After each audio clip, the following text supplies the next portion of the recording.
बिस्मिल्लाहिर्रहमानिर्रहीम, अस्सलामु अलैकुम, सुबह खैर। आप देख रहे हैं एक्सप्रेसो, मैं हूं हिना आदिल। उम्मीद है आप खैर खैरियत से होंगे। आज के दिन का आगाज़ आपने कर लिया होगा, अगर नहीं किया जनाब तो कर लीजिए, क्योंकि हम आ गए हैं और हम आपके साथ शेयर करेंगे बड़ी अच्छी अच्छी सी खुशखबरियाँ, और इसके साथ साथ बहुत सारे टॉपिक्स पर डिस्कशन होगी।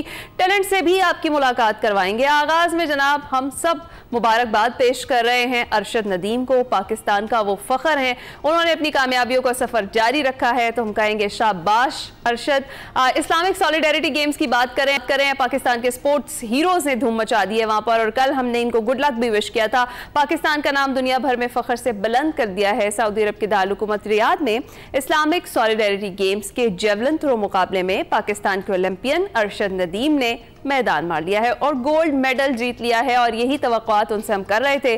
जबकि पाकिस्तान के ही यासिर सुल्तान ने सिल्वर मेडल जीता है, तो हमारी खुशी जो है वो दुगनी हो गई। अरशद नदीम ने 83.5 मीटर की थ्रो की और गोल्ड मेडल जीता, जबकि यासिर सुल्तान ने 76.4 मीटर की थ्रो करके चांदी का तमगा अपने नाम कर लिया। इसके अलावा अगर बात करें नाइजीरिया के सैमुअल एडम्स 76.1 मीटर की थ्रो के साथ ब्रॉन्ज मेडल जीते। और इस्लामी यकजहती गेम्स में अरशद नदीम ने गोल्ड मेडल जीतने के बाद कहा कि इस्लामी यकजहती गेम्स में गोल्ड मेडल जीतने पर खुदा का शुक्र अदा करता हूं, मद्दाहों की दुआएं कबूल हुई हैं। जिस तरह से अरशद शुक्रगुजार हैं पूरी कौम के, पूरी कौम उनकी शुक्रगुजार है, और जिस तरीके से अरशद ने परफॉर्म किया उसकी तो क्या ही बात है। लेकिन यासिर ने क्या परफॉर्मेंस दी है और हमारी दुगनी खुशी कर दिया है, और हम फख्र से कह सकते हैं कि एक्सप्रेसो ने इन दोनों को होस्ट किया हुआ है। अरशद नदीम भी हमारे शो पर आ चुके हैं, यासिर पिछले कुछ अरसे में हमारे पास मौजूद थे, और वो बता रहे थे कि वो इन गेम्स के लिए कितनी भरपूर तैयारी और प्रैक्टिस कर रहे हैं। दोनों को सपोर्ट जिस तरह की भी थी, लेकिन जो परफॉर्मेंस रही वो शानदार थी। दोनों हमारे हीरो हैं। मुस्तकबिल में भी हम दुआ करेंगे कि इसी तरह से पाकिस्तान का नाम ये दोनों रोशन करते रहें, और ये जब वापस आएंगे तो इनका शानदार इस्तकबाल तो बनता है जनाब, तो हम सब इनका इस्तकबाल करेंगे और कोशिश करेंगे कि इनको एक्सप्रेसो में दोबारा मदऊ करें और आपकी मुलाकात भी करवाएं।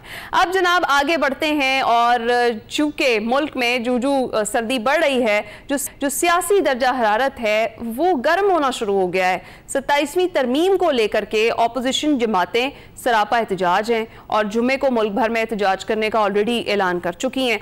उधर बानी पीटीआई की तीनों बहनों ने मुलाकात न करवाने पर अडियाला जेल के बाहर धरना दिया, और पुलिस ने ऑपरेशन करते हुए अलीमा खान समेत 8 से 10 कारकुनान थे उनको हिरासत में लिया, जिन्हें फिर बाद में रिहा भी कर दिया गया।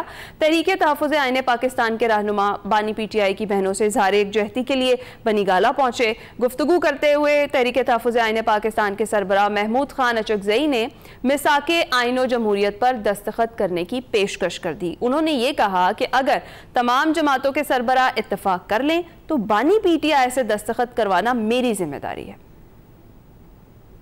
पाकिस्तान की उनसे मिले, 5 बातों पे उनसे वादा ले लें। ये मुल्क या आइन की हुक्मरानी होगी, लोगों के वोटों से मुंतखब ताकत, पार्लियामेंट ताकत का सरचश्मा होगी। हर इदारा अपने फ्रेम में रहते हुए। महमूद अचकज़ई साहब का बड़ा दावा है, क्या बानी पीटीआई वाकई में साके इस पर दस्तखत कर देंगे? ये एक बड़ा सवाल है। इसी मौके पर फिर अलीमा खान साहिबा ने कहा कि बानी पीटीआई का साथ नहीं छोड़ेंगे, मंगल को अडियाला फिर जाएंगे। उन्होंने मुलाकात ना करने दी, ये मारपीट के उठाएंगे, लेकिन हमें नहीं फर्क पड़ता। ऑपोजिशन क़यादत का ये कहना था कि 26वीं और 27वीं आईनी तरमीम के खात्मे और सियासी कैदियों की रिहाई तक ये जो जिद्दोजहद है ये जारी रहेगी। आप हमें जो मर्जी का जेलों में डाल दें, जो उनका इरादा है मुझे डालने का, तो हम मुतमईन हैं कि यहाँ पे अकेले हम नहीं, हम सारों को जेल में डाल दें। हमारे बच्चे पहले आप जेल में डाल चुके हैं, मेरे बच्चे छोड़ दिए, मेरी बहन का बेटा भी जेल में है, हमारा भाई भी जेल में है, खौफ कोई नहीं है। और अगर आपको याद हो तो स्पीकर अयाज सादिक साहब ने गुज़िश्ता हफ्ते ऑपोजिशन को फिर से मुज़ाकरात की पेशकश की थी। कौमी असम्बली में उन्होंने कहा था कि बहैसियत स्पीकर मुज़ाकरात की सहूलतकारी के लिए वो तैयार हैं, हुकूमत और ऑपोजिशन आपस में बैठेंगे तो ही रास्ता निकलेगा। उन्होंने क्या कहा था आपको वो भी सुनवाते हैं। जब आप लोगों की ऑफर आई, आप लोग तो मेरे पास चल के भी नहीं आए, और प्राइम मिनिस्टर साहब ने ग्रेस शो करके उन्होंने एक बड़ी हाई पावर्ड सारे एलाइज की कमेटी बना दी। उस कमेटी की मीटिंग्स हुई, 3 मीटिंग हुई। इस साइड से उस कमेटी का बॉयकॉट नहीं किया गया, इस साइड से हुआ। आप लोग इसको कंटिन्यू रखें, कुछ ना कुछ निकलेगा, बेहतरी निकलेगी। बट मेरा काम है फैसिलिटेट करना, डिसीजन आप लोगों का, बट मैं यही करूंगा। प्लीज अब लेट्स मूव ऑन, फिर करते हैं। और दूसरी जानिब वज़ीर आला पंजाब मरियम नवाज साहिबा भी कल खासी एक्टिव नजर आई और उन्होंने भी खूब तनकीदी निश्तर चलाए। उन्होंने क्या कहा, आइए सुनते हैं। पूरे पाकिस्तान में कहते हैं कि मुखालिफिन भी कहते हैं कि काम करती है तो मुस्लिम लीग नून करती है, काम करना आता है तो मुस्लिम लीग नून को करना आता है। कई लोग होते हैं सियासत में, उन्होंने कई साल जाया किए, आज उनका नाम लो तो लोगों के दिलों में क्या आता है? लोगों के ज़हनों में आता है बदतमीजी, बदतहजीबी, डंडा मार कुटाई, फसाद, फितना, झगड़ा, गाली गलोच। नवाज शरीफ का जब नाम लो, शहबाज शरीफ का जब नाम लो तो क्या नाम आता है ज़हन में? मोटरवेज, सड़कों के जाल, ट्रांसपोर्ट के जाल, मेट्रो बस, ऑरेंज लाइन, एटमी धमाके, एयरपोर्ट्स और हॉस्पिटल्स, स्कूल्स, कॉलेजेस। मुस्लिम लीग नून जब भी इख्तिदार में आती मुल्क तरक्की करना शुरू करता है। वो जो मुल्क डिफॉल्ट के इंतजार में लोग बैठे थे उनको बहुत मायूसी हुई जब ना सिर्फ ये कि पाकिस्तान डिफॉल्ट से अल्लाह ताला ने बचा लिया पाकिस्तान को, बल्कि आज पाकिस्तान बिल्कुल टेक ऑफ पोजीशन पे आ चुका है। काम मेहनत से होता है, काम नीयत से होता है, काम जान मारने से होता है, जादू टोने से काम नहीं होता। जादू टोने से कोई काम नहीं होता, मरियम नवाज साहिबा ये कह रही थी। और उधर नून लीग के सेनेटर दोस्तैन खान डोमकी ने यह दावा किया है कि वज़ीर आला बलूचिस्तान सरफराज बुगटी को हटाने का भी फैसला हो चुका है। ये सारी सूरत हाल है, इस पर हमने करनी है डिस्कशन। हमें ज्वाइन कर चुके हैं सीनियर तज्जियाकार माजिद निज़ामी साहब। अस्सलाम वालेकुम माजिद साहब, सुबह खैर, आप कैसे हैं? जी वालेकुम सलाम, बहुत शुक्रिया। माजिद साहब, सबसे पहले अगर हम बात करें कि जिस तरह से पहले स्पीकर अयाज सादिक साहब ने दावत दी थी और उन्होंने कहा था कि मैं मुज़ाकरात करवा सकता हूं या वो ब्रिज का किरदार अदा कर सकते हैं, और फिर उसके बाद कल फिर महमूद खान अचकज़ई साहब ने ये बात दोबारा की है, मिसाक आईन जमहूरियत पर दस्तखत करवाने की उन्होंने जिम्मेदारी ली है बानी PTI से। क्या वो उनको राजी कर पाएंगे? जी, इसमें दो तीन पॉइंट्स डिस्कस करना जरूरी इसलिए है कि ताकि जो पॉलिटिकल पिक्चर है उसको समझने में आसानी हो। अच्छा, पहली बात तो यह है कि ये जो बयानात का सिलसिला है, जब हम इसको प्रैक्टिकली ग्राउंड सिचुएशन से जोड़ के देखते हैं तो पता चलता है कि दोनों में खासा फर्क नजर आ रहा है। मिसाल के तौर पर जिस तरह एक दो दिन पहले अडयाला जेल के बाहर इमरान खान की बहनों के साथ जो एक नामुनासिब सलूक हुआ और उसके बाद उन्हें गिरफ्तार करके फिर चक्री छोड़ दिया गया, जब उसको हम मुज़ाकरात के साथ मिलाएंगे तो दोनों चीजें आपस में मुताबिकत नहीं रखती। मुज़ाकरात उसी सूरत में होते हैं कि जब दोनों तरफ से माहौल साजगार बनाया जाए, कुछ ऐसे इक़दामात किए जाए कि जिनसे पता चले कि दोनों अतराफ संजीदा हैं और वो कुछ ना कुछ बेहतरी की तरफ जाना चाहते हैं। मिसाल के तौर पर स्पीकर अयाज सादिक ने भी ये बात की कि जी एक हाई पावर्ड कमेटी बनी और चीजों को आगे बढ़ाने का फैसला हुआ, लेकिन मामला फिर वही है कि वो कमेटी तहरीक इंसाफ के वफद की इमरान खान से मुलाकात अरेंज नहीं करवा सकी।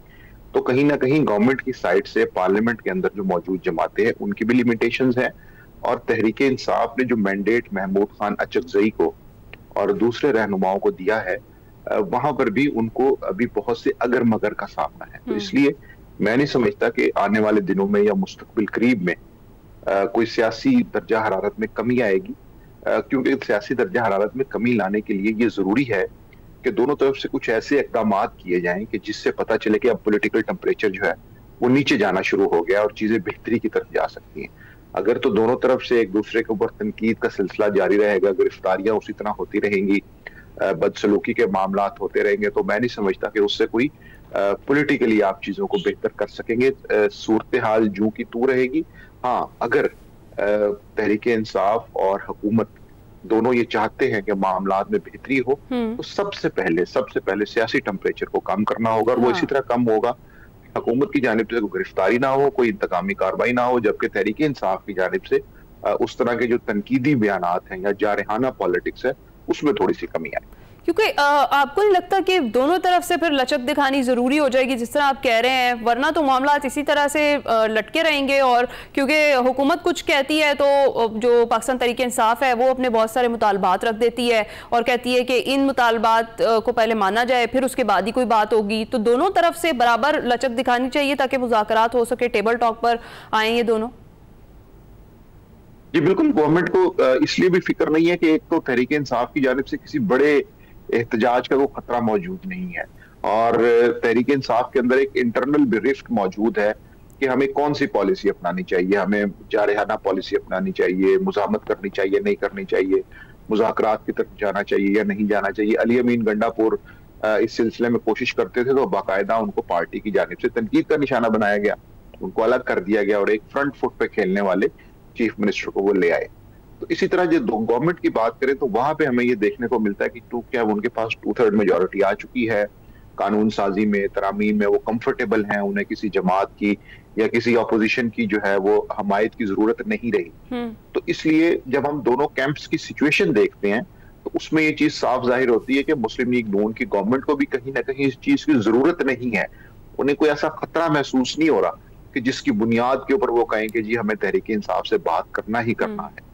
तो ये गवर्नमेंट की साइड की सिचुएशन है, और तहरीक इंसाफ की जानिब चूंकि स्ट्रेटेजी मौजूद नहीं है, अभी इस चीज पे कंसेंसस नहीं हो पाया कि उन्होंने किस तरह से आगे चलना है, और इमरान खान की जो रिहाई है उसके लिए कौन सी ऐसी हिकमत अमली हो कि जिसके जरिए वो अपने मकासद हासिल कर सके। तो उधर हमें इख्तिलाफ नजर आता है, और हुकूमत में हमें तो माजिद क्या वजह है? आप कह रहे हैं स्ट्रेटेजी नहीं है पाकिस्तान तहरीक इंसाफ के पास, क्या क़यादत का फुकदान है, या फिर हर चीज बानी पीटीआई की रिहाई के साथ मशरूत है और डिसीजन मेकिंग की पावर जो है सिर्फ उन्हीं के पास है, जो बाहर क़यादत उनके पास नहीं है, और जब तक मुलाकात नहीं होती तो कुछ डिसाइड भी नहीं हो सकता? देखिए, मेरा ख्याल है कि जो टियर 2 की लीडरशिप होती है, हमने ये देखा है मुस्लिम लीग नून में भी, पीडीएम में भी, जनरल मुशर्रफ के दौर में भी, इवन एमक्यूएम के अंदर भी, हर जगह पे कि टियर 2 की जो लीडरशिप है वो अपने अपने कायद के लिए, अपने लीडर के लिए एक रास्ता बनाती है, और उनका जो लीडर है वो उनको ये ऑप्शन देता है, वो उनको इतनी आजादी देता है कि वो एक स्ट्रेटेजी के जरिए चीजों को बेहतर कर सकें।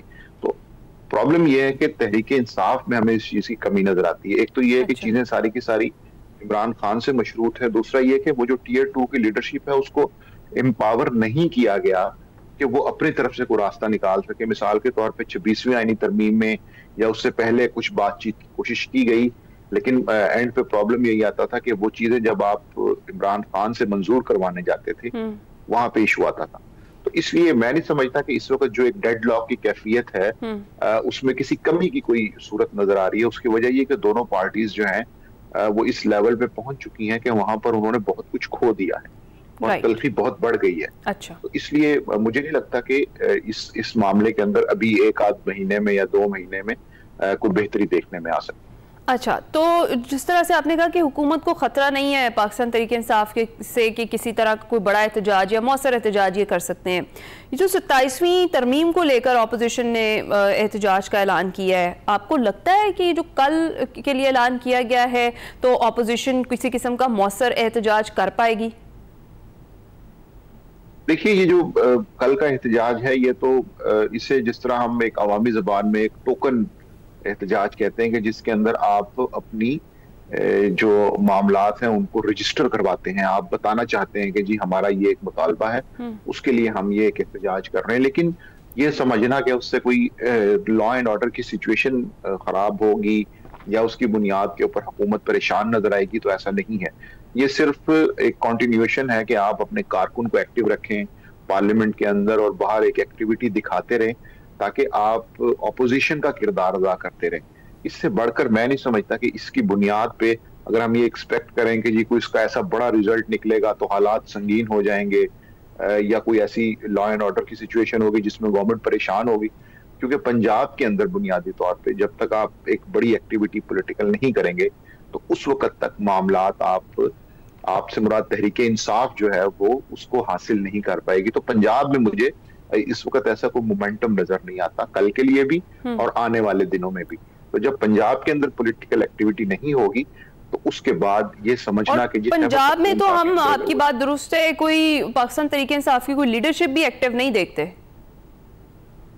जी बिल्कुल ऐसा ही है। खैबर पख्तूनख्वा में अगर वो कोई एक्टिविटी करते हैं तो उसका कोई फायदा नहीं है। अच्छा। ये बिल्कुल ऐसी है जैसे पीपल्स पार्टी अपने एहतजाज को रजिस्टर करवाने के लिए सखर में या हैदराबाद में या थर में कहीं पे जलसा कर दे तो वो 0/0 ही काउंट होगा। तो इसी तरह खैबर पख्तूनख्वा में भी जितने जलसे वो करेंगे वो एक पॉलिटिकल एक्टिविटी तो होगी, लेकिन उसका इम्पैक्ट अगर वो चाहते हैं तो फिर उन्हें पंजाब में ही कुछ करना होगा। ठीक है। अच्छा, दूसरी जानिब माजिद एक और चीज़ भी चल रही है, वो ये है कि एक सेनेटर हैं नून लीग के, उन्होंने दावा किया है कि वज़ीर आला बलूचिस्तान सरफराज बुगटी को हटाने का फैसला हो चुका है। इस पर आप क्या कहेंगे? और उन्होंने ये भी कहा है कि जो मौजूदा बलूचिस्तान हुकूमत है उसने पार्टी और जो मुक़्तदर हल्के हैं उनको मायूस किया है, और उनके मुताबिक नए वज़ीर आला का भी जो है वो बताया जा रहा है कि अंदर से ही लाया जाएगा। पीपल्स पार्टी इस चीज़ को मान लेगी, एक्सेप्ट कर लेगी? देखिए, वज़ीर आला बलूचिस्तान की सूरत हाल बड़ी दिलचस्प है। वो पीपल्स पार्टी में इलेक्शन से कुछ ही दिन पहले आए और पीपल्स पार्टी का उन्होंने टिकट हासिल किया, वो निगरान काबीना में थे, वहां से शिफ्ट हुए और साथ ही वो चीफ मिनिस्टर बन गए। तो इसलिए ये समझना कि वो सिर्फ पीपल्स पार्टी के वज़ीर आला है, मेरा ख्याल है ये दुरुस्त नहीं है। उन्हें दूसरे जो हल्के हैं उनकी हमायत भी हासिल है। तो अब पीपल्स पार्टी की जो फैसला साजी है वो इसमें मेरा ख्याल है कि मैटर नहीं करती, क्योंकि उनके जो चीफ मिनिस्टर के कैंडिडेट हैं वो अली हसन जहरी हैं, जो एक वोट रिकाउंटिंग के अंदर जीत कर आए हैं, और उनके बारे में ये कहा जाता है कि जी वो एक मुमकिना तौर पर सीएम के कैंडिडेट हो सकते हैं। लेकिन अभी तक उनकी जो कैंपेनिंग है या उनकी जो हम समझेंगे उनकी जो पॉलिटिकल फुटिंग है वो इस लेवल की नहीं है कि वो उनको रिप्लेस कर सकें। तो ये किसी दबाव में लाने के लिए कोई कंट्रोवर्सी थ्योरी तो हो सकती है, लेकिन चीफ मिनिस्टर बलूचिस्तान को तब्दील करना पीपल्स पार्टी के हाथ में नहीं है। इसमें बहुत सी दीगर जो मुशावरत है वो दरकार होगी। इसलिए ये समझना कि जी मुस्लिम लीग नून अगर पीपल्स पार्टी को कहेगी और वो अपना चीफ मिनिस्टर बदल लेंगे, तो मैं इस राय से इत्तेफाक नहीं करता। चलें देखते हैं जी आगे चलकर क्या सूरत है। बहुत शुक्रिया, माजिद निजामी साहब हमारे साथ मौजूद थे। मौजूदा सियासी सूरत हाल पर हम डिस्कशन कर रहे थे। अभी हम जाएंगे ब्रेक पर, आप कहीं मत जाइएगा। Welcome back to Expresso. अब शामिल करेंगे अपना सेगमेंट मेरा पाकिस्तान। देखते हैं उफैरा फैज आज हमारी मुलाकात किससे करवा रही हैं।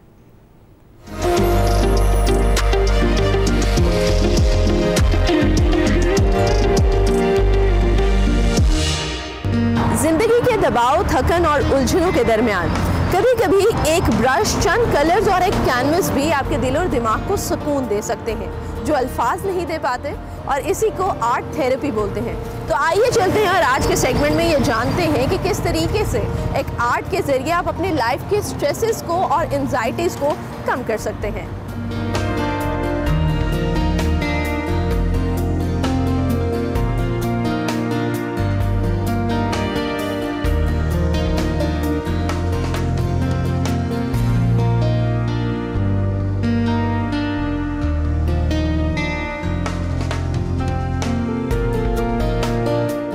इस वक्त हमारे साथ डॉक्टर फरहाना सबा मौजूद है। ये जर्नल फिजिशियन है, आर्टिस्ट है और साथ ही साथ आर्ट थेरेपिस्ट भी हैं। अस्सलाम वालेकुम। Thank you so much for your time. Art therapy basically है क्या और किस तरह से ये जो डिफरेंट थेरेपीज़ हैं उनसे डिफरेंट है? थैंक यू सो मच आने के लिए। और आर्ट थेरेपी जो है एक ऐसा तरीका इलाज है जिसमें हम अपने इमोशंस एक्सप्रेस करते हैं थ्रू पेंटिंग, डिफरेंट मीडियम है। ठीक है। और उस तरह क्योंकि जितना आप बॉटल अप करते हैं चीज़ें अंदर, उतना ही फिर डिफरेंट बीमारियां जैसे डिप्रेशन, एंग्जाइटी, ये सारी शुरू हो जाती हैं प्रॉब्लम्स। ठीक है। तो उसको सॉल्व करने के लिए एक रिलीज़ मिलता है इमोशंस के लिए, उसी तरह जो है हीलिंग शुरू होती है। मोस्टली जो लोग हैं ना उनके माइंड में एक चीज़ है कि आर्ट जो है सिर्फ वो लोग कर सकते हैं जो टैलेंटेड है, जिनको थोड़ी सी पहचान है ड्रॉ करने की, कलर करने की। तो आपने इस पर्सपेक्टिव को कैसे चेंज किया? मैं अभी भी चेंज करने की कोशिश में ही हूँ।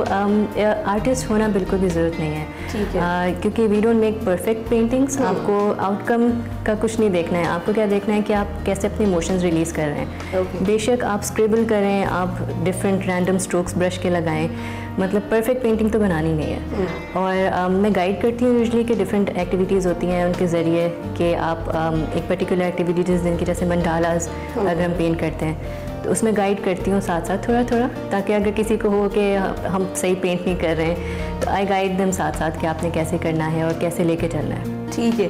तो अगर मैं ओवरऑल आपके इस वर्कशॉप की बात करूं जिसमें आप आर्ट थेरेपी कराती हैं, तो इस आर्ट थेरेपी में किस तरह के मीडियम्स इन्वॉल्व होते हैं, क्या क्या चीज़ें हैं इसके अंदर? जी आपने थैंक यू, बहुत अच्छा सवाल किया है। आर्ट थेरेपी यूजुअली लोग ये समझते हैं कि इट्स ओनली अबाउट पेंटिंग, आप बस कोलाज आर्ट कर रहे हैं या बस पेंट की ही चीज़ें हो रही हैं। आर्ट एक्चुअली बहुत वास्ट है जिसके अंदर बहुत सारी कैटेगरीज आती हैं। म्यूज़िक है, म्यूज़िक में सॉन्ग्स भी हो सकते हैं, और मूवमेंट है, dance, it's not like proper dance, लेकिन मूवमेंट हम डिफरेंट करते हैं जिससे अगेन हीलिंग इफ़ेक्ट आता है, क्योंकि आप रिलीज़ करते हो डिफरेंट मूवमेंट्स के थ्रू अपनी जितने भी इमोशंस हैं।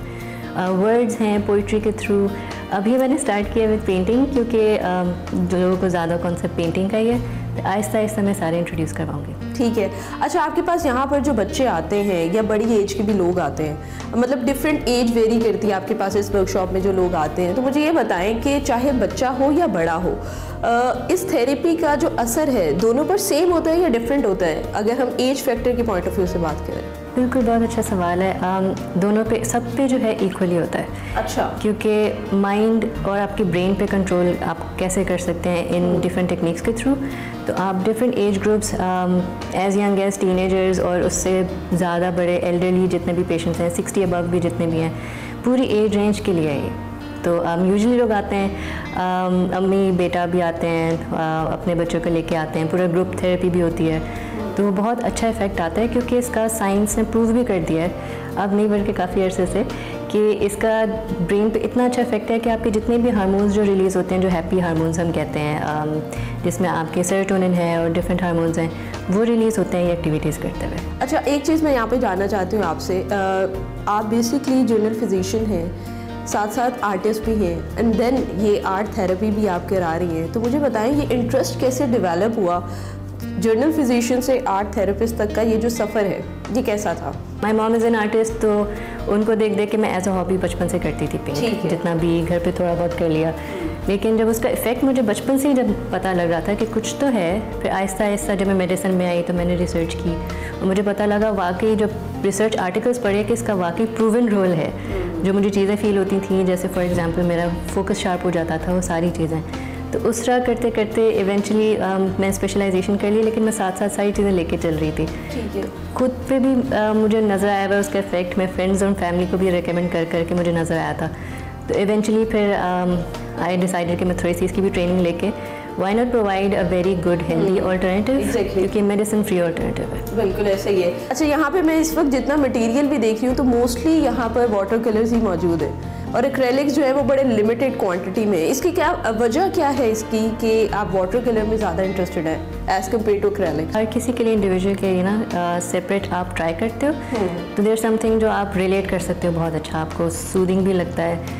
तो वाटर कलर्स मेरे लिए जैसे वो फ्लो करते हैं विद वाटर और मिक्स होते हैं, they turn out to be a different colour. आप इनिशियली कुछ और स्टार्ट करते हो, कुछ और बन जाते हैं, कुछ और आता है, तो वो पूरा फ्लो और टेक्सचर भी चेंज होता है। तो वो जो फ्लो ऑफ कलर्स है ना, आई लव दैट। तो वो करते करते बस I started loving water colours. मैंने ये सुना है ये आपके बारे में कि आप जर्नलिंग भी सिखाती हैं। जर्नल का नाम सुनते ही ना इंसान बड़ा नॉस्टैल्जिक सा हो जाता है, क्योंकि एक टाइम था जब लोग डायरीज लिखते थे और उनके साथ पूरे दिन में क्या हुआ, किसने उन्हें क्या कहा, कौन सी चीज़ उन्हें अच्छी लगी या बुरी लगी, ये तमाम तर चीज़ें वो लोग डायरी में लिखते थे। लेकिन साथ ही साथ एक डर भी होता था कि अगर किसी ने डायरी पढ़ ली तो सारे सीक्रेट्स जो है वो लीक हो जाएंगे। तो मुझे बताएं कि आप जो जर्नलिंग कराती हैं वो किस तरह की है और क्या ये जो चीज़ है ये दोबारा से रिवाइव हो रही है सोसाइटी में? मैं जो सिखाती हूँ, मैं ये सिखाती हूँ कि क्योंकि मेरी पेंटिंग्स में भी वो सारे मेरे इमोशंस हैं और वो एक पर्टिकुलर इवेंट होगा या कोई ऐसा टाइम है जो मैं देख के बता सकती हूँ लेकिन कोई और नहीं बता सकता। तो जर्नलिंग में भी आप ऐसा कर सकते हैं, आप डिफरेंट छोटे छोटे ड्राइंग्स बना दें, आप पूरी स्टोरी ना लिखें,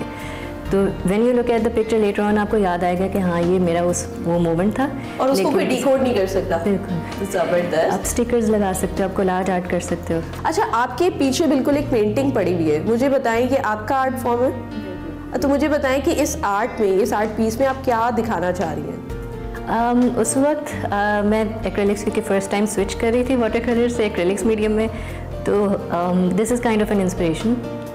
मेरा कोई इवेंट या मोमेंट नहीं है। अच्छा। मैं उस वक्त बिल्कुल न्यूट्रल होकर पेंट कर रही थी, क्योंकि उस वक्त आपको एक क्लैरिटी भी मिलती है जब आप पेंट करना शुरू करते हो। दिमाग में कुछ भी ना हो, आप उस वक्त पेंट करते जाओ, पूरी दुनिया भूल के सारे स्ट्रेसर्स ख़त्म हो जाते हैं।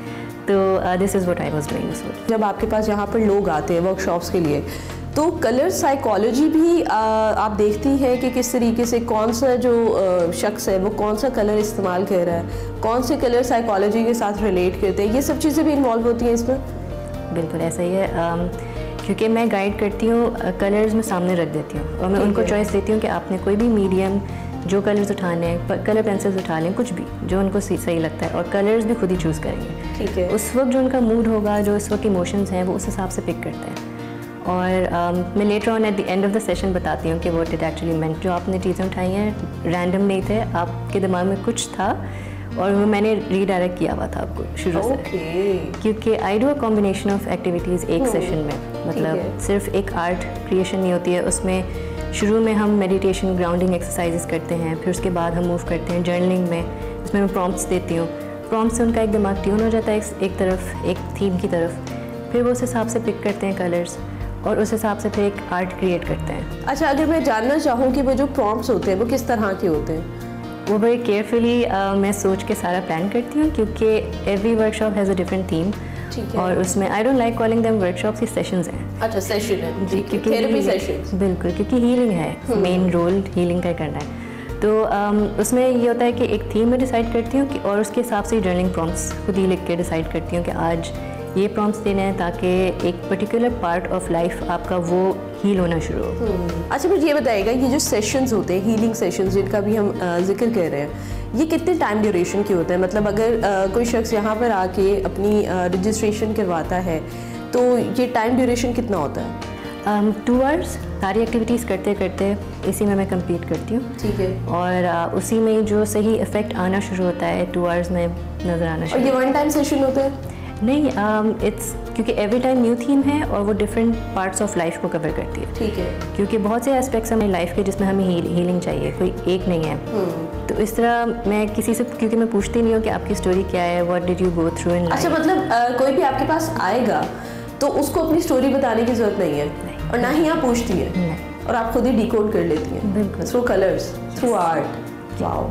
ये जो पूरी थेरेपी है, इसका असर कितनी देर तक रहता है? मतलब क्या ये एक लॉन्ग टर्म असर इसका रहता है, या ये जस्ट एक शॉर्ट टर्म के लिए है कि आप यहाँ से गए, आप थोड़ा सा रिलैक्स हो गए? क्योंकि आप जब दोबारा अपनी लाइफ में जाते हो, सेम वही एंजाइटी, सेम वही स्ट्रेस, और आजकल जिस तरह से एक बड़ी तेज़ दुनिया है, तो बहुत सी चीज़ें हैं जो इंसान के माइंड में चल रही होती हैं। आपको एंजाइटी भी है, आपको स्ट्रेस भी है, आपको घर की परेशानियाँ भी हैं, जॉब की परेशानियाँ भी हैं। तो किस तरीके से फिर इंसान सर्वाइव करेगा? मैं ये लोगों को सिखा रही होती हूँ कि जितनी फास्ट लाइफ चल रही है, हम अपने आप को भूल जाते हैं, हम अपने इमोशंस को भी हैंडल नहीं कर रहे होते हैं, और उसी वजह से हम एक लूप में घूमते रहते हैं, और इवेंचुअली फिर आप बिल्कुल कोलैप्स हो जाते हो, और तब आप डॉक्टर्स के पास जाते हैं। तो उसी वक्त जब आप इस लूप में घूम रहे हैं, तो आप ये एक्टिविटीज़ जैसे डिफरेंट सेशंस जब लेंगे, डिफरेंट चीज़ें सीखना शुरू कर जाएंगे कि ठीक है, इस एक्टिविटी से मुझे ये ज़्यादा अच्छा इफेक्ट आया था, उससे ये आया था।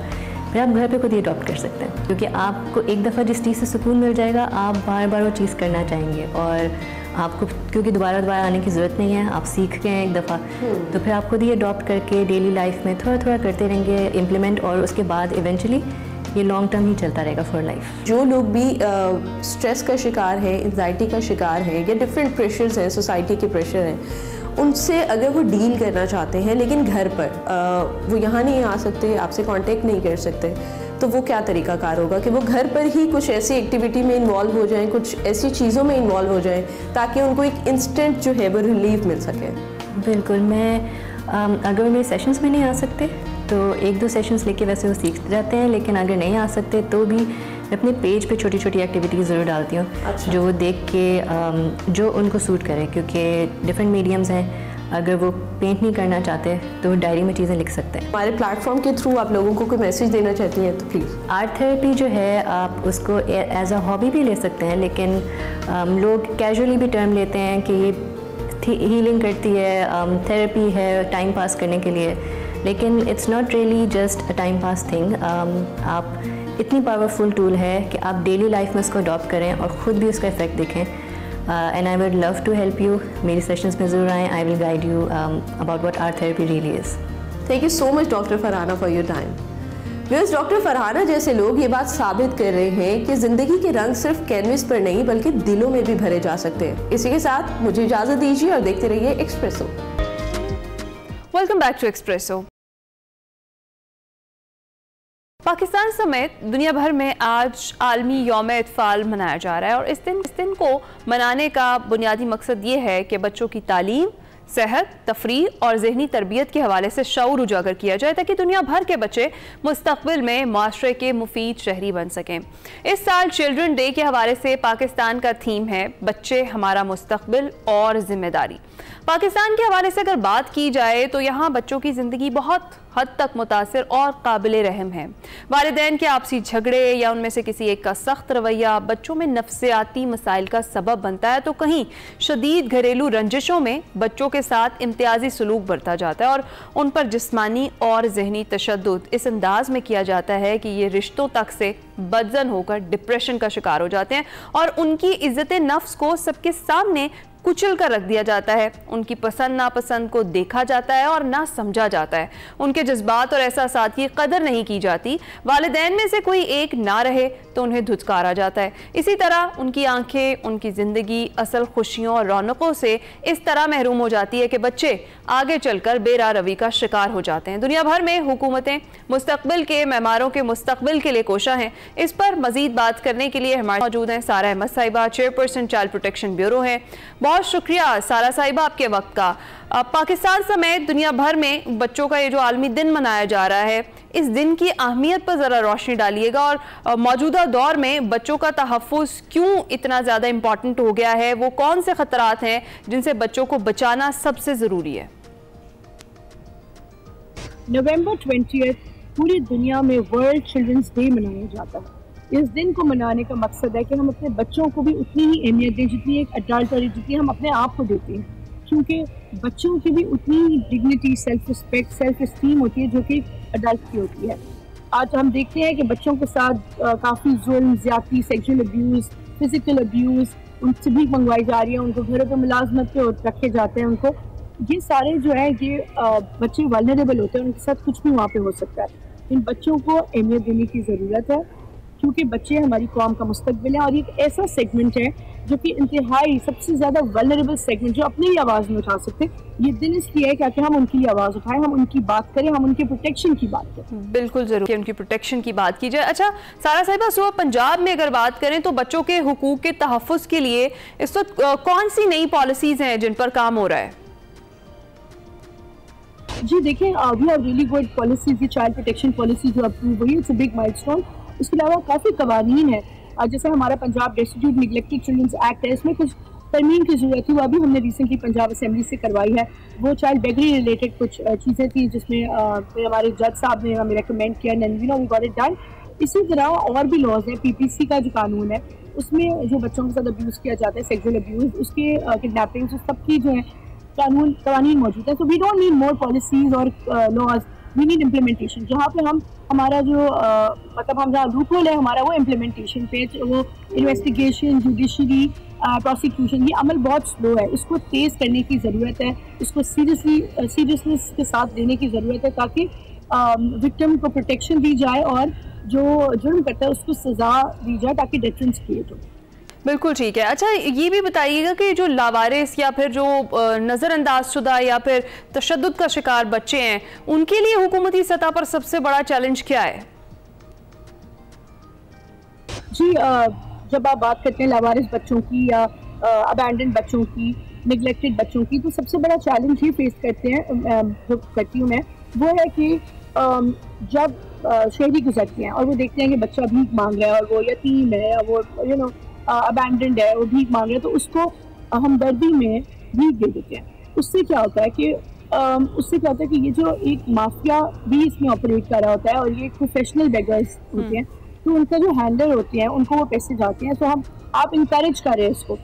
तो मैं सबको रिक्वेस्ट करती हूँ कि भीख ना दी जाए, चाइल्ड बेगर्स को भीख ना दी जाए, इंस्टेड उनका किसी स्कूल में एडमिशन या उनको हमारे पास चाइल्ड प्रोटेक्शन ब्यूरो में एडमिशन करवा दें ताकि हम उनकी एजुकेशन, फूड, शेल्टर सब की जिम्मेदारी लेते हैं। हम तो जो बच्चे 18 से अबव हो जाते हैं एंड पढ़ाई के साथ साथ उनको हमने जॉब्स दिलवाई हैं। हमारे बच्चे मल्टीनेशनल में अल्हम्दुलिल्लाह जॉब्स कर रहे हैं जो कि ऑफकोर्स ऑर्फन्स हैं और अबैंडन्ड है। तो हमें चाहिए कि उनको भीख ना दें because we are supposed to discourage this. अच्छा बिल्कुल ठीक है। और ये भी ज़रा बताइएगा कि जो चिल्ड्रन हेल्पलाइन है 1121, उस पर रोज़ाना के हिसाब से कितनी ज़्यादा शिकायत मौसूल होती हैं और उन पर जो रिस्पांस टाइम है वो क्या है?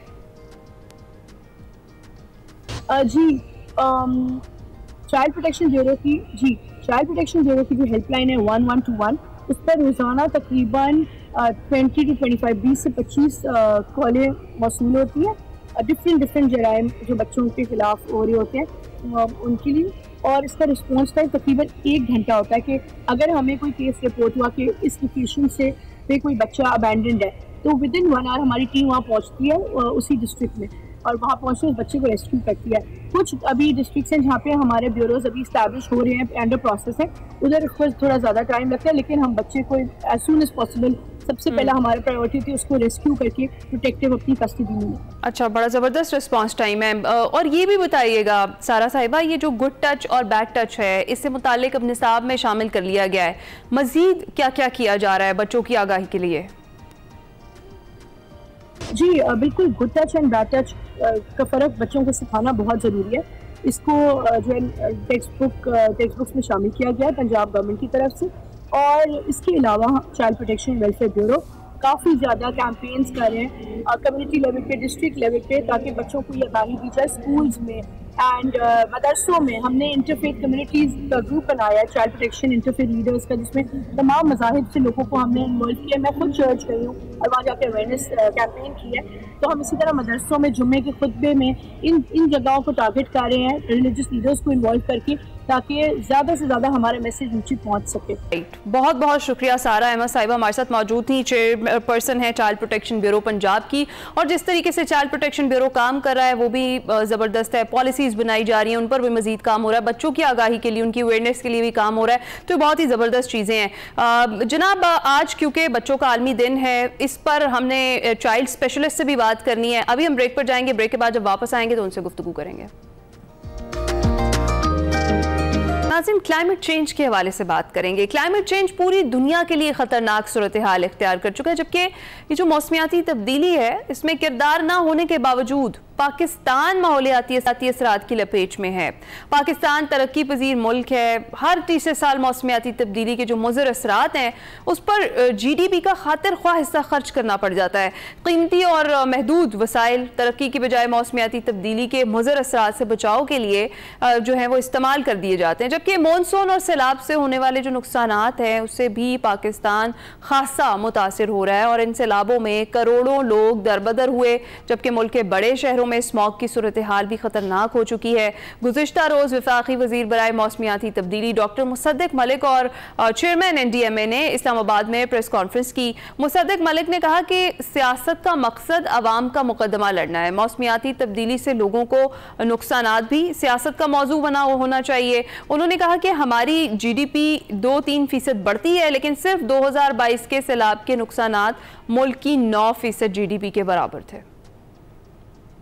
पहला जो हमारा फेज ये है कि फिक्स व्हाट इज ब्रोकन, चाहे वो ड्रेनेज सिस्टम है, चाहे वो बंद है, चाहे वो लेवी है, उसको फौरी तौर पे 200 दिन के अंदर अंदर वजीर आजम ने हुक्म दिया है कि उसको फिक्स किया जाए।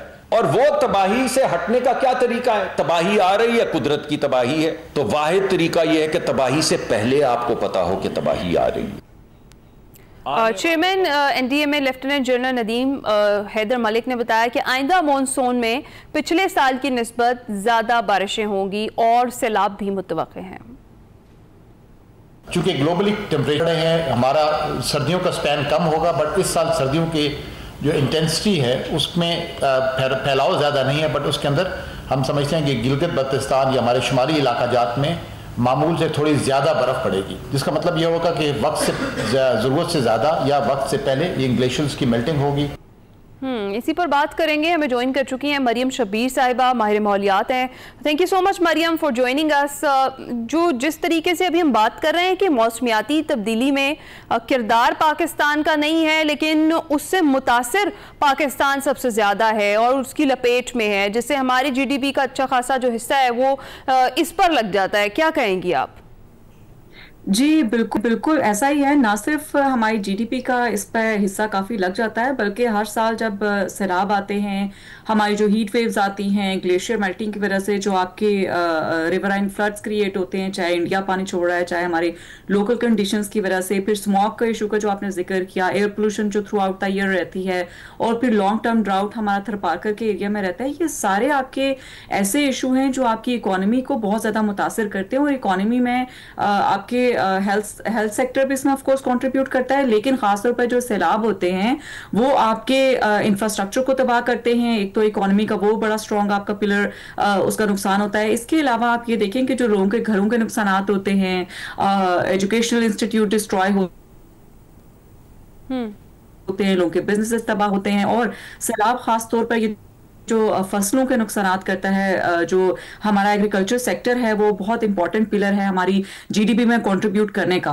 और सैलाब इतने रेपिटेटिव पिछले जो है वो इतने अरसे से आ रहे हैं कि वो पिछले सैलाबों से हम पूरी तरह रिकवर कर नहीं पाते, कि नए सैलाब आ जाते हैं जिसकी वजह से हमारी जीडीपी बहुत ज्यादा मुतासिर होती है। तो एब्सोल्युटली इट्स चाहे सैलाब आए या चाहे हीट वेव्स हो, जो क्लाइमेट चेंज हो रहे हैं एक्सट्रीम, उसकी वजह से आपके जो फसलें बोने और काटने के पैटर्न्स हैं, जो फसलों के सर्वाइवल हैं, उनमें भी प्रॉब्लम्स आ रहे हैं। तो ये फूड इनसिक्योरिटी की तरफ भी जो है वो हमारे इश्यूज लेके जा रहे हैं, और मल्टीपल सेक्टर्स आपके इसमें इन्वॉल्व होते हैं जो आपके मुतासिर होते हैं। तो ये काफी जो अभी भी मुसद्दिक मलिक साहब अपने प्रेस कॉन्फ्रेंस में बता रहे थे कि 9% हमारी जो जीडीपी है वो मुतासिर जो है वो एवरेज जो है। कितनी अलार्मिंग सिचुएशन है ये हमारे लिए, एक तरक्की पजीर मुल्क, और जिसकी जिस तरह से मुसद्दिक मलिक साहब ने भी कहा कि 3% बढ़ती है जीडीपी, और उसके बाद फिर जिक्र किया 9% तक नुकसान हो जाता है, और फिर उसकी भरपाई में हम लग जाते हैं। और जो हालिया सैलाब है उससे इतना नुकसान हुआ है, आगे के लिए पेशगोई कर दी गई है कि इससे भी ज्यादा मजीद बारिशें होंगी, तो सिचुएशन तो आगे जाकर वर्स ही होने वाली है फिर। जी बिल्कुल, जैसे कि डीजी एनडीएमए साहब बता रहे थे कि अगले साल जो है वो 25 से 26% जो है वो बारिशें ज्यादा होने का खदशा है। और सर्दियों में भी जो वो बता रहे थे कि जिस तरह से बर्फबारी ज्यादा होगी, इसका ये मतलब है कि जैसे ही गर्मी आएगी, टेम्परेचर बढ़ेगा, तो ग्लेशियर मेल्टिंग भी उसी एक्सेलरेटेड रेट से होगी। तो ऑफ कोर्स आपके सैलाब आने का खतरा तो रहेगा, ज्यादा बारिशें आपके मानसून में होती हैं तो आपके रिवराइन फ्लड्स जो है वो काफी होते हैं, ग्लेशियर मेल्टिंग उसमें कॉन्ट्रीब्यूट कर रहा होता है, फिर इंडिया अपने पानी छोड़ रहा होता है। But the good thing is कि गवर्नमेंट ने टाइम से पहले इस बार रियलाइज किया। अदरवाइज प्रीवियसली हम ये देखते थे कि एनडीएमए और जो मेट डिपार्टमेंट है वो आपको फोरकास्ट तो बता देते थे, लेकिन गवर्नमेंट्स प्रोविंशियल और फेडरल मिलकर कोई काम उस तरह से कोऑर्डिनेटेड एफर्ट करती नहीं थी अनटिल एंड अनलेस एक सैलाब आ जाता था या एक इस तरह का जो क्लाइमेट डिजास्टर है आ जाता, फिर वो एक्टिव होते थे। लेकिन अभी अगले साल के लिए अभी से प्लानिंग करें, that's the right way forward to do it. हर बार ऐसे ही होता है, हर बार बातें तो यही की जाती हैं कि लॉन्ग टर्म प्लानिंग की जाएगी, पॉलिसीज बनाई जाएंगी, लेकिन फिर उसके बाद जब अगला साल आता है सूरत हाल वही रहती है, और हम उस वक्त बैठकर सोच रहे होते हैं कि अब ये जो सैलाब आया है इससे कैसे निपटना है, किस किस तरीके से पानी से फसलों को बचाना है, क्योंकि हर सेक्टर जिस तरह आपने कहा वो मुतासिर होता है इससे। तो कितना ज्यादा जरूरी है कि शॉर्ट टर्म प्लानिंग की बजाय लॉन्ग टर्म प्लानिंग भी की जाए, और इम्प्लीमेंटेशन कितनी ज्यादा जरूरी है? जी बिल्कुल, ये जो जिसका प्लान अभी अनाउंस किया है इसमें शॉर्ट टर्म भी है, मीडियम भी है और लॉन्ग टर्म भी है, तीनों तरह के हैं। शॉर्ट टर्म में जो है वो फर्स्ट 200 डेज में जो आपकी जो डैमेजेस फिजिकल इंफ्रास्ट्रक्चर के जो कनेक्ट करते हैं, खासतौर पर आपकी रोड्स होती हैं, आपके ब्रिजेस होते हैं, बहुत सारे इलाकों को खासतौर पर रूरल एरियाज में वो कनेक्ट कर रहे होते हैं, जिसकी वजह से लोगों की ग़िज़ा और इस तरह की चीज़ें पहुँचाना मुश्किल होता है। तो इमीडिएटली उसको फिक्स करेंगे, और उसके बाद फिर आपके जो लॉन्ग टर्म है उसमें लोगों के रिहेबिलिटेशन पर काम होना जरूरी है। अभी जो ये जो प्लान है ये सामने आता है तो डिटेल से उस पर बात हो सकती है कि क्या क्या इसमें और इंक्लूड किया गया है, लेकिन मुझे इस दफा ये पॉजिटिव साइन इसलिए नजर आ रहा है कि मैंने किसी गवर्नमेंट को नहीं देखा कि उन्होंने इस तरह के शॉर्ट, मीडियम और लॉन्ग टर्म प्लान पहले से अगले साल के लिए जो है वो बताए हों, और उस पर जो है वो उस तरह से इंप्लीमेंटेशन की कोई स्ट्रैटेजी बताई गई हो। अभी भी ये जो प्लान है इट्स नॉट परफेक्ट, लेकिन ये इनिशिएट हो गया है, तो with the passage of time it can be made perfect. जो स्टेक होल्डर्स, जो एक्सपर्ट्स हैं, उनको ऑन बोर्ड लेके किस लोगों को, खासतौर पे जो मैपिंग असेसमेंट अभी 2025 के सैलाब की चल रही है कि कहाँ कहाँ लोगों को कितने डैमेजेस हुए हैं और कौन से वल्नरेबल एरियाज हैं आपके, जो कौन से हॉटस्पॉट्स हैं। सबसे जरूरी मेरा ख्याल है कि इस वक्त करना ये है कि उन लोगों को रीलोकेट करें। उनको जहाँ खासतौर पर जो दरियाओं के साथ साथ लोग बसते हैं, उनको हुकूमत बंदोबस्त करे कि ऐसी जगहों पर रीलोकेट करें जहां पर सैलाब आने के खदशात ना हो। और बहुत जबरदस्त जो एक इस प्लान में मुझे चीज नजर आई है वो ये है कि टूरिज्म, जो टूरिस्ट हैं इन सैलाब आए हैं या इस तरह की नागानी आफात आ रही हैं, तो उस पर जो है वो उसकी एक स्ट्रैटेजी डेवलप की जा रही है कि किस तरह से नॉर्दर्न एरियाज की तरफ या जिस तरफ सैलाब आए हैं उस तरफ टूरिस्ट ना जाए। क्योंकि हमने इस बार भी बरसात के मौसम में देखा कि बहुत ज्यादा टूरिस्ट वार्निंग्स होने के बावजूद ट्रैवल करके जाते थे और फिर वहां पर ट्रैप होके उनकी काफी सारे टूरिस्ट की जो है वो डेथ हुई थी, जो कि अवॉइड की जा सकती थी। तो ये काफी सारी इसमें पॉजिटिव चीजें हैं, काफी सारे इसमें फ्लॉज भी हैं, लेकिन आई सी ये कि इस चीज पर काम हो रहा है, प्लानिंग की जा रही है, जिस तरह से आपने जिक्र किया। और मरियम, स्मॉग का भी जिक्र किया मैंने, तो स्मॉग भी डेफिनेटली खत्म तो नहीं होगी इतनी जल्दी, लेकिन स्टिल जो पंजाब हुकूमत के इकदाम हैं वो तो काबिल तारीफ हैं। क्योंकि अगर लास्ट ईयर से मुकाबला किया जाए, अब तो पिछले साल में जो एयर क्वालिटी इंडेक्स था वो आजकल के दिनों में कुछ 1200, 1300, कई जगहों पर 1500 भी गया, लेकिन इस बार 1000 तक नहीं गया है, मतलब 500 मैक्सिमम या 300, 400। वो इकदामात की बदौलत ही है, आपको क्या लगता है? जी, जहाँ तक मैं समझती हूँ कि पंजाब गवर्नमेंट की एफर्ट्स हैं, मुझे अवेयरनेस की हद तक जो है वो उनके अच्छे स्टेप्स हैं काफ़ी, जिसमें यूथ को ऑनलाइन ट्रेन कर रहे हैं। आपको हेल्पलाइन पर कॉल करके पौधे मंगवा सकते हैं घर पर लगाने के लिए। इसके अलावा ग्रीन क्रेडिट प्रोग्राम एक सीएम साहिबा ने स्टार्ट किया और जिसकी बेसिस पर आपको पॉइंट्स मिलते हैं, आप कोई ग्रीन एक्टिविटी करते हैं तो यंगस्टर्स को पैसे दिए जा रहे हैं। लेकिन मुझे लगता है कि जो कुछ ऐसे इक़दाम हैं जिन पर इन्वेस्टमेंट्स गलत भी हुई हैं, जैसे कि स्मॉग कैनन्स जो थे उन पर पैसा वेस्ट नहीं होना चाहिए था, क्योंकि आप जो ऑलरेडी टेम्परेचर ड्रॉप हुआ है, आप मजीद उसमें मॉइस्चर ऐड कर रहे हैं, तो जो मॉइस्चर होता है आपके पोल्यूटेंट्स को मजीद होल्ड करता है। तो टेम्परेरी आपको चंद घंटों के लिए सुबह सुबह आप स्प्रे कर दें पानी की तो डस्ट बैठ जाती है, लेकिन जो आपको रूट कॉज है वो आपकी ट्रांसपोर्टेशन सेक्टर, इंडस्ट्रीज और जो आपके सीजनल कॉन्ट्रीब्यूटर्स हैं वो है, तो उनको अगर एड्रेस करें तो उसमें भी ऑफकोर्स टाइम लगेगा, ओवरनाइट ये नहीं हो सकता है। उस पर भी वैसे काम तो शुरू कर दिया गया है, मिशन टेस्ट किए जा रहे हैं, तो उम्मीद करेंगे हम कि आगे आने वाले वक्तों में ये जो स्मॉग है इससे हमारी जान छूट जाए। बहुत शुक्रिया, मरियम शिब्बा हमारे साथ मौजूद थी और क्लाइमेट चेंज के हवाले से हम बात कर रहे थे। अभी आगे बढ़ते हैं और एक ट्रिब्यूट पेश करते हैं तरक्की पसंद नजरियात और इनकलाब को मोतियों की खूबसूरत लड़ी में पिरोकर पेश करने वाले बरे-सगीर पाको हिंद के अजीम शायर फैज़ अहमद फैज़ को, जिनकी 41वीं बरसी आज मनाई जा रही है। दुनिया भर में उर्दू शायरी को पढ़ने और समझने वाले फैज़ अहमद फैज़ की फ़नी अज़मत के कायल हैं। फैज़ अहमद फैज़ 13 फरवरी 1911 को सियालकोट में पैदा हुए और अरबी और अंग्रेज़ी अदब में मास्टर्स की डिग्रीज़ हासिल की, जिसके बाद फैज़ कई कॉलेजेस में उस्ताद रहे और पाक फ़ौज में भी खिदमात अंजाम दी। ये छोटा सा ट्रिब्यूट था जो हमने फैज़ अहमद साहब को पेश किया। इसके साथ ही हम जाएंगे ब्रेक पर, आप कहीं मत जाइएगा। Welcome back to Expresso. जिस तरह से आपको पता है कि आलमी यौम इत्फाल है आज, और इस दिन को जो बुनियादी मनाने का मकसद है उस पर हमने बात की डॉक्टर सारा साहिबा से। हमने आपको बताया था कि हम चाइल्ड स्पेशलिस्ट से भी बात करेंगे आज के दिन को मनाने की अहमियत, इसका मकसद, खासतौर पर बच्चों की health, physical health, mental health, इस पर हमने बात करनी है। और हमें ज्वाइन कर चुके हैं डॉक्टर मुर्तज़ा अली गोवा साहब, चाइल्ड स्पेशलिस्ट है। अस्सलाम वालेकुम, गुड मॉर्निंग डॉक्टर साहब, बहुत शुक्रिया आपके वक्त का। कैसे हैं आप? जी वालेकुम सलाम, अल्हम्दुलिल्लाह। डॉक्टर साहब, आज का जो दिन मनाया जा रहा है वर्ल्ड चिल्ड्रन डे, इसकी अहमियत पर जरा रोशनी डालिएगा। हाँ जी, आज ये यूनिवर्सल चिल्ड्रन डे मनाया जा रहा है और जो इसका थीम रखा गया है वो है माय डे माय राइट, मेरा दिन मेरे हुकूक, जो कि बच्चों के लिए बहुत ज़रूरी है। और इस दिन के पीछे जो मकसद है वो ये है कि हम अपने बच्चों की, ये क्योंकि सिर्फ ये हमारा मुस्तकबिल नहीं बल्कि ये हमारी जिम्मेदारी भी है, और हमें सेहत, उनकी तालीम, इनका तहफ़्फ़ुज़, चाहे वो ज़हनी और जिस्मानी, और उनको प्यार, ये सब इनके राइट्स में शामिल है।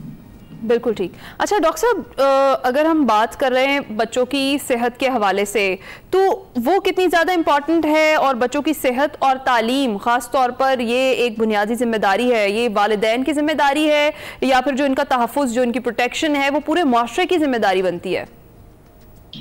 देखिए, सबसे ज्यादा इम्पोर्टेंट बात ये कि सबसे पहले उनकी सेहत बहुत जरूरी है। और पाकिस्तान में अनफॉर्चुनेटली अब तक जो वैक्सीन प्रिवेंटेबल डिजीजेस हैं वो भी हम इन्हें कंट्रोल नहीं कर पा रहे। तो सबसे पहले इनकी सेहत में, चाहे वो वैक्सीन के थ्रू हो, चाहे वो उनकी ग्रोथ हो, चाहे वो उनकी न्यूट्रिशन हो, चाहे वो उनकी मेंटल वेलबींग हो, ये सारी चीजें बहुत जरूरी हैं।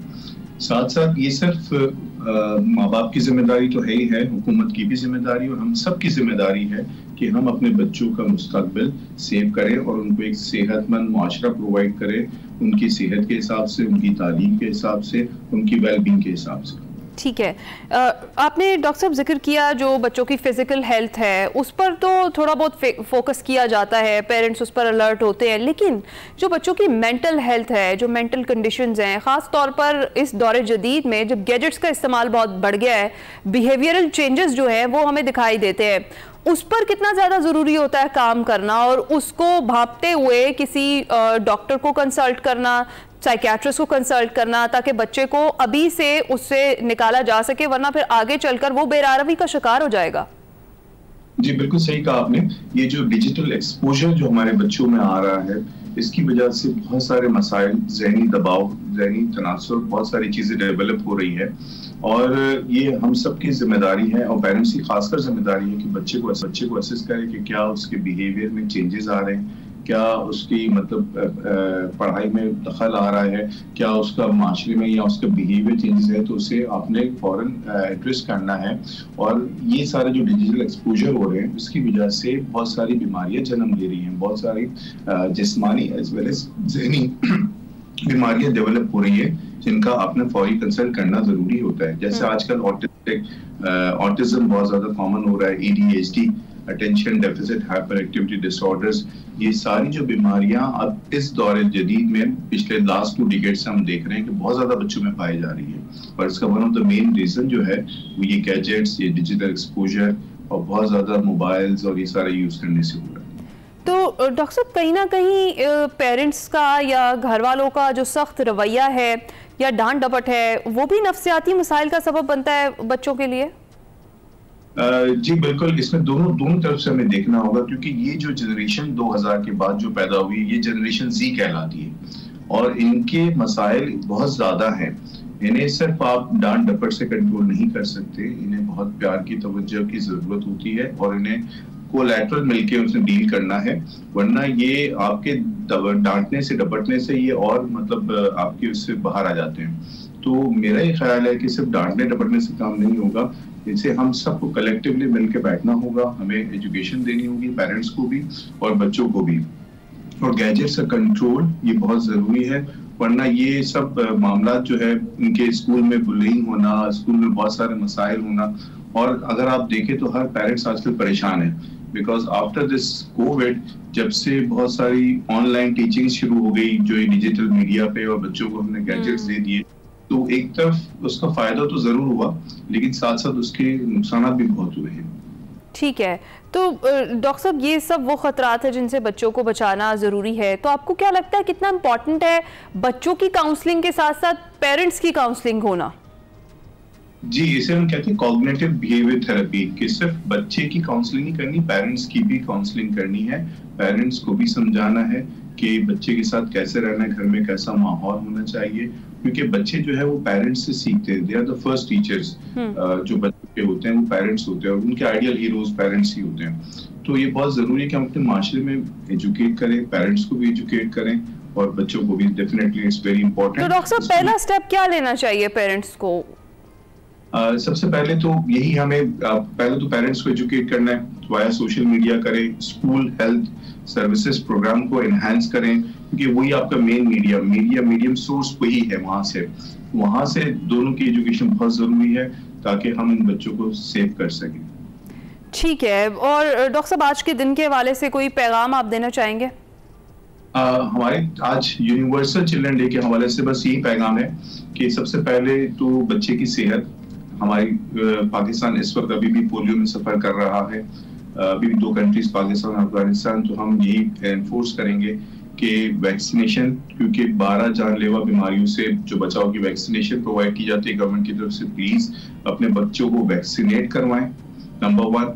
Number 2, breast feeding. नौज़ायदा बच्चों को ब्रेस्ट फीडिंग की तरफ बहुत ज्यादा हमें इंश्योर करने की जरूरत है। 2 साल तक बच्चों को माओ का दूध पिलाएं, क्योंकि वो भी बच्चों की पहली वैक्सीन होती है, इस पे ध्यान दें। थर्ड थिंग, जो education, that is more important. हम चाहते हैं कि हमारा हर बच्चा तालीम याफ्ता हो ताकि हमारा मुल्क तरक्की कर सके। उसमें हमारी बच्चे की न्यूट्रिशन, इम्यूनाइजेशन, सैनिटेशन, ये 3 चीजों का हमें बहुत ख्याल करने की जरूरत है।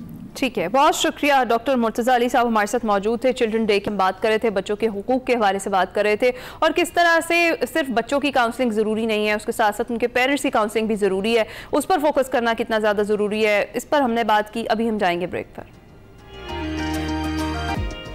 Welcome back to Expresso. आजकल के दौर में हर गुजरते दिन के साथ हम में से बहुत सारे लोगों को ऐसा महसूस होता है कि उनकी याददाश्त मुतासिर हो रही है। मैं उनमें से एक हूँ। क्या वाकई ऐसा है या मामला कुछ और है? इस पर बात कर रहे हैं Waqar Ahmed Malik segment mind matters में। आइए देखते हैं। अस्सलाम वालेकुम नाज़रीन, मैं वकार अहमद और आप देख रहे हैं माइंड मैटर्स। बहुत ही एक खूबसूरत मौजू है, और मौजू ये है कि आपकी गहरे तरीन दोस्त कितने हो सकते हैं, यानी किस नंबर में हो सकते हैं।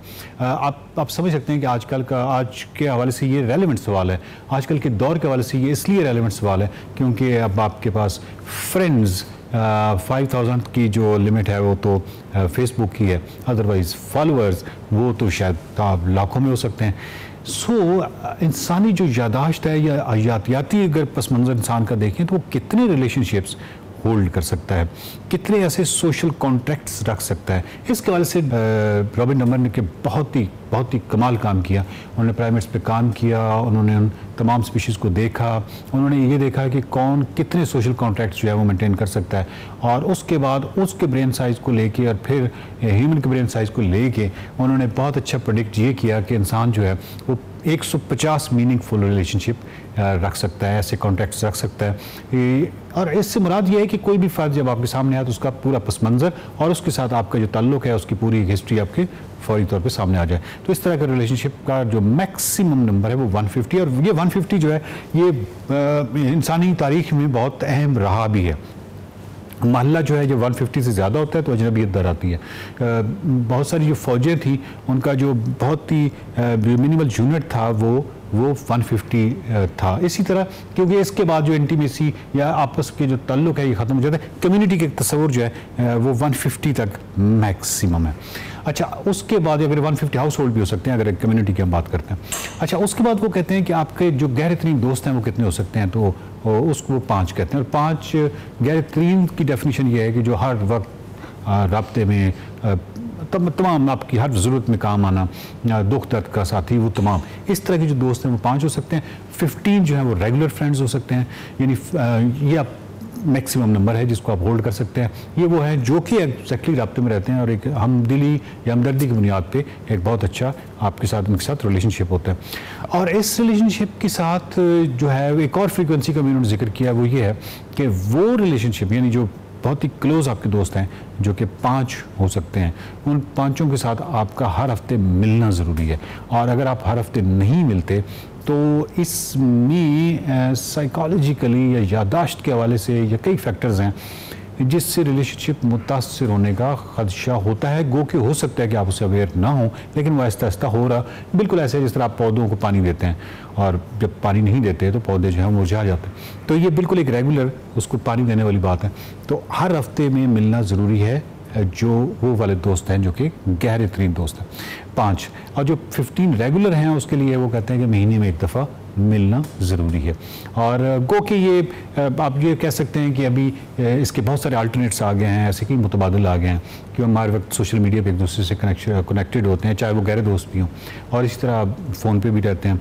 सो कम्युनिकेशन जो है वो उसके ज़राए जो है वो मुख्तलिफ हो गए हैं, बट एनीवे कम्युनिकेशन जो है या मिलना मिलाना बहुत ज़रूरी है। और ये जो 150 रिलेशनशिप्स हैं ये मैक्सिमम आप कर सकते हैं। इससे ज़्यादा एक्चुअली ये सारी बात करने का मकसद, ये सेगमेंट करने का मकसद ये है कि बहुत सारे लोग ये गिला करते हैं, ये शिकायत करते हैं कि उनकी जो यादाश्त है वो मुतासर हो गई है। मेरा ख्याल है कि उसमें से कुछ लोग तो ठीक है कि कोई पस मंज़र रखते होते होंगे और उनको ज़रूर डॉक्टर को चेक कराना चाहिए। लेकिन बहुत ज़्यादा जो फिनोमेना हमें नज़र आ रहा है वो ये आ रहा है कि ये जितने भी लोग हैं ये अपनी हयातियाती जो हदूद हैं उनकी लिमिट्स को इन्होंने क्रॉस किया हुआ है। यानी 150 अगर मैक्सिमम मीनिंगफुल रिलेशनशिप आप रख सकते हैं, लेकिन आप चाहें कि मैं 15,000 रखूं या 1500 रखूं या मैं फेसबुक के अपने तमाम दोस्तों को याद रखूं, मेमोराइज़ करूं, ये मुमकिन नहीं है। और यही जो है आपके आस पास दफातर, आपके तमाम रिलेशनशिप्स, उन तमाम को देखा जाए तो 700-800 हो सकता है ये बन जाते होंगे आपके रिलेटिव्स, हो सकता है 1000 तक तो ये फिगर जाता है आपके ऑफिस के जितने भी कुलीग्स हैं उनको लेके। फिर आपके जो फेसबुक आ जाते हैं, ये तमाम ये आप हयातियाती जो हदूद जब आप क्रॉस करते हैं, अपनी बायोलॉजिकल लिमिट्स क्रॉस करते हैं ब्रेन की, तो उससे जो यादाश्त है वो उस तरह मौसर तौर पर काम नहीं करती। और अगर वो उस तरह मौसर तौर पर काम ना कर रही हो तो इसमें यादाश्त का कसूर नहीं है, बल्कि हम अपनी लिमिट्स को कुछ क्रॉस कर रहे हैं। ये नंबर जो है वो बहुत ही इंटरेस्टिंग है। और इसके अलावा जो मीनिंगफुल रिलेशनशिप्स हैं ये साइकोलॉजिकल हेल्थ, नफ्सियाती हेल्थ के लिए बहुत ज़्यादा ज़रूरी हैं। तो अपने इन गहरे तरीन जो दोस्त हैं इनके साथ, दूसरे रिलेशनशिप्स के साथ बैठ के गपशप ज़रूर कीजिए, मोबाइल से निकलिए, आई कॉन्टेक्ट्स कीजिए।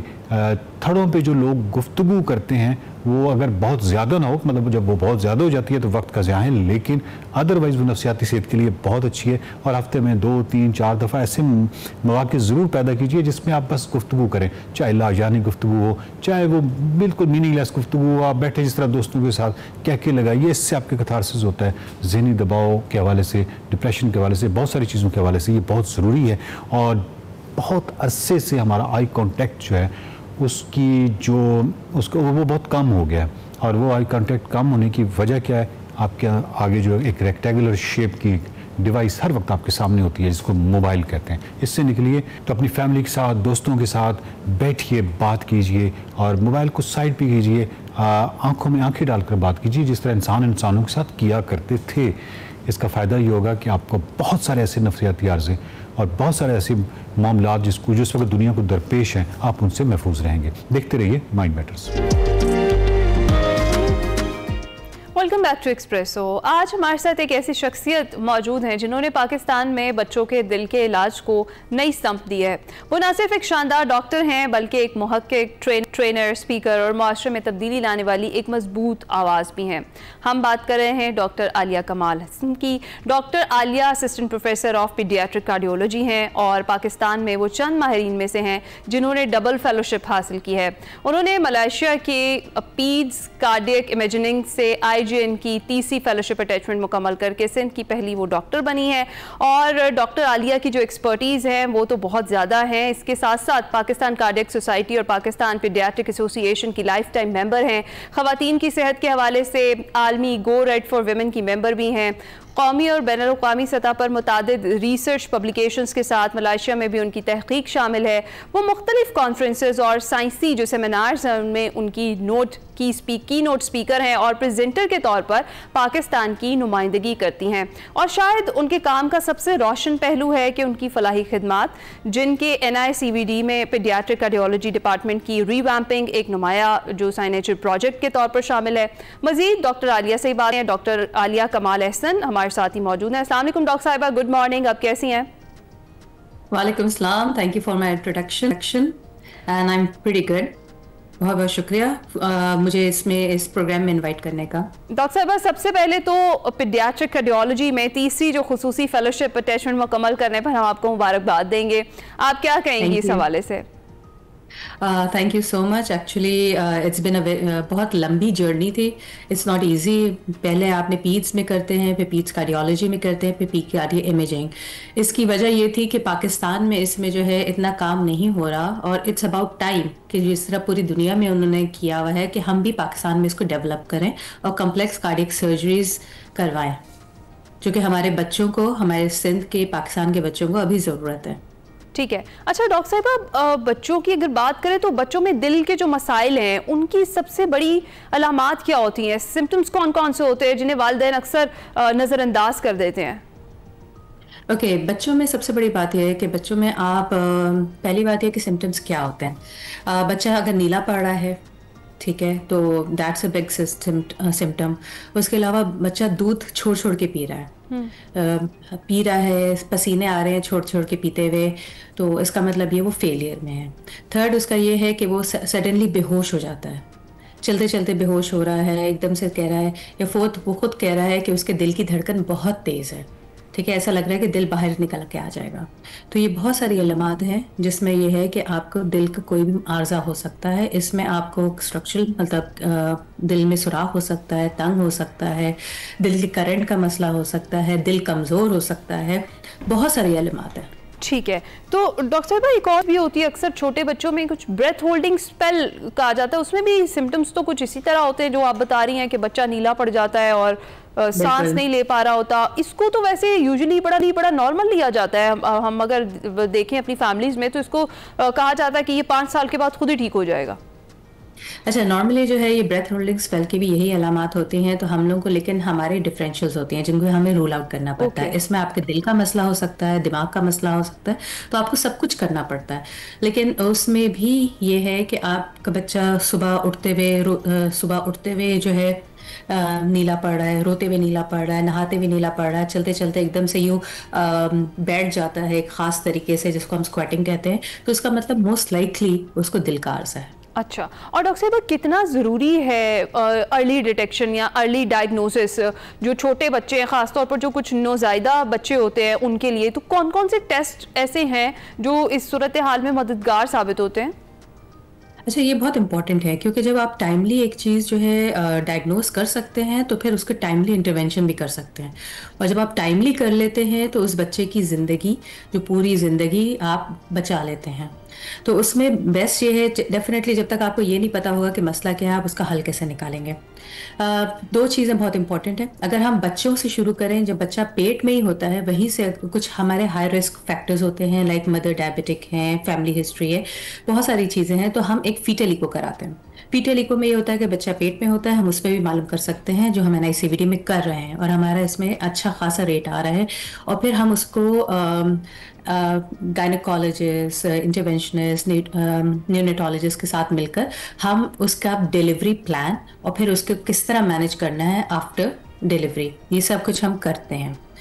दूसरी बात यह कि अगर बच्चा इस तरह जिस तरह आपने कहा, तो हम एक, अगर आपको लगता है कि इस तरह का है, तो एक ECG, इको और chest X-ray, these are the 3 things that are more than enough.